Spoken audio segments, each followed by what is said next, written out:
ಮುಚ್ಕೊಂಡು ಈ ಟೈಮ್ನಲ್ಲಿ ಬಂಡವಾಳ ಹೂಡ್ಬಿಡಿ. ಕೊನೆ ಪಕ್ಷ ನೀವು ಜೈಲ್ ಪಾಲಾದ್ರೂ ನಿಮ್ಮ ಮಕ್ಕಳು ಅದನ್ನ ಸಖತ್ತಾಗಿ ಅನುಭವಿಸ್ತಾರೆ.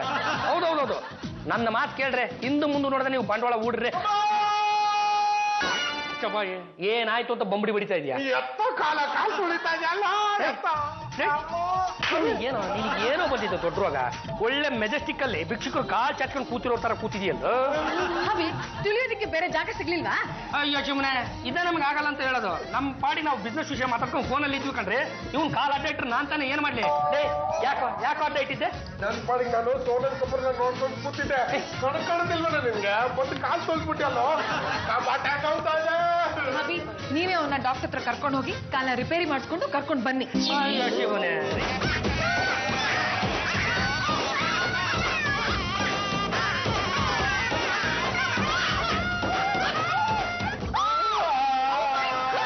ವೈದ್ಯ ಪುಂಗವರೇ, ಇನ್ನು ಎಷ್ಟು ದಿನದ ಮಟ್ಟಿಗೆ ಈ ಟ್ರೀಟ್ಮೆಂಟ್?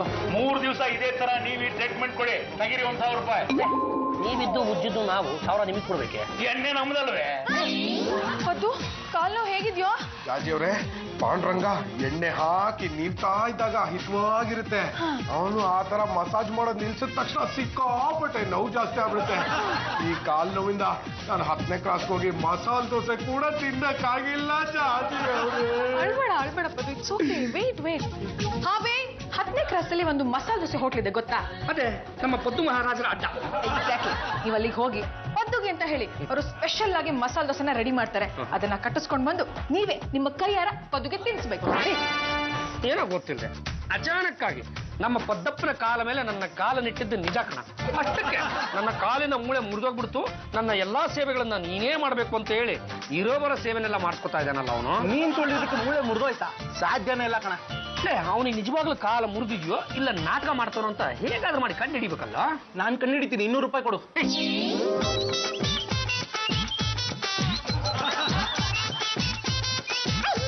200 ರೂಪಾಯಿ ಬಯಸದೆ ಬಂದ ಭಾಗ್ಯ.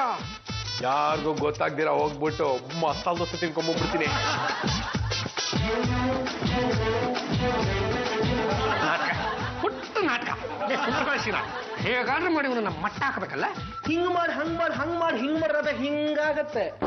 ಅಲ್ಲಿ ನೋಡು, ಯಾವನೊಬ್ಬ ರೌಡಿ ನಮ್ಮನ್ನೇ ಗುರಾಯಿಸ್ಕೊಂಡು ನೋಡ್ತಾ ಇದ್ದಾನೆ. ಇರ್ರಿ, ಅವನಿಗೊಂದು ಕೈ ವಿಚಾರಿಸ್ಕೊ ಬರ್ತೀನಿ. ಮೊದ್ಲೇ ನಿನ್ ಕಾಲ್ ಸರಿ ಇಲ್ಲ ಅಂತದ್ರಲ್ಲಿ ನೀನ್ ಏನಾರು ಮಾಡಕ್ ಹೋಗಿ ಇನ್ನೊಂದಾದ್ರೆ ಏನೋ ಮಾಡ್ತೀಯಾ? ಕಾಲ್ ತಲೆ ಸರಿ ಇಲ್ಲ, ಕೈ ಸರಿ ಇದೆ ತಾನೆ. ಇರ್ರಿ, ಹೋಗಿ ವಿಚಾರಿಸ್ಕೊ ಬರ್ತೀನಿ. ಲೇ, ಯಾರ ನಿನ್ನ? ನೀನ್ ಯಾರು? ನನ್ನ ಹೆಸರು ಪದ್ಮನಾಭ ಅಂತ. ಎಲ್ರು ಪ್ರೀತಿಯಿಂದ ಪದ್ದು ಅಂತ ಕರೀತಾರೆ. ನೀನ್ ಯಾರು? ನಾನು ಈ ಏರಿಯಾ ರೌಡಿ. ನಮ್ಮ ಹತ್ರನೇ ಆವಾಜ ಗುರಾಯಿಸ್ತಾ ಇದ್ದಿದ್ ನೀನ ತಾನೆ? ಕಣ್ಕಂಡ್ ಹುಡುಗಿರ್ನ ತಕೊಂಡ್ಬಿಟ್ರೆ ಸುಮ್ನೆ ಬಿಟ್ಬಿಡ್ತೀವ? ಅಲ್ಲು ಬಿಗಿ ಹಿಡಿದು ಮಾತಾಡೋ, ಇಲ್ಲ ಎಲ್ಲ ಅಲ್ಲು ಉದುರಿಸ್ಬಿಡ್ತೀನಿ. ಅವ್ರನ್ನ ಯಾರು ಅನ್ಕೊಂಡಿದ್ಯಾ? ಗಂಡುಗಲಿ ವಂಶದ ಸೊಸೆ. ನೀನ್ ಅವ್ರಿಗೆ ಬಾಡಿ ಗಾರ್ಡ?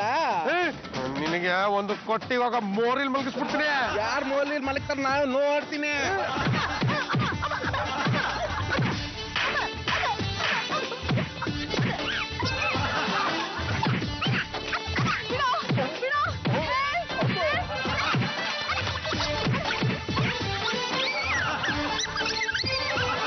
ವ್ಯಾನಿಟಿ ಬ್ಯಾಗ್ ಹಾಳಾಗೋಗ್ಲಿ, ಬಂದು ನನ್ನ ನೋಡ್ರಿ. ವ್ಯಾನಿಟಿ ಬ್ಯಾಗ್ ಹೋಗಿ ಹಾಳಾಗೋಗ್ಲಿ, ಸದ್ಯ ನಿಮಗೇನು ಆಗ್ಲಿಲ್ವಲ್ಲ?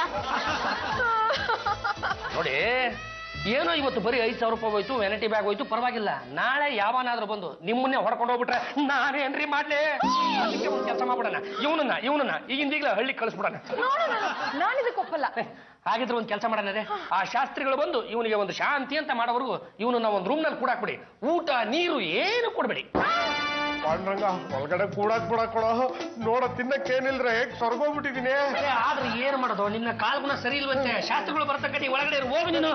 ನನ್ ಕಾಲ್ ಏನ್ ಆಗಿಲ್ಲ ಕಣ.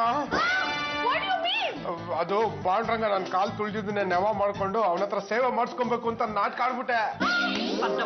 ಪದ್ದಪ್ಪ ನೀನು ಮಾಡ್ತಾ ಇರೋದು ನಾಟಕ ಅನ್ನೋದು ನನಗೆ ಮೊದಲೇ ಚೆನ್ನಾಗಿ ಗೊತ್ತಿತ್ತು ಕಣ.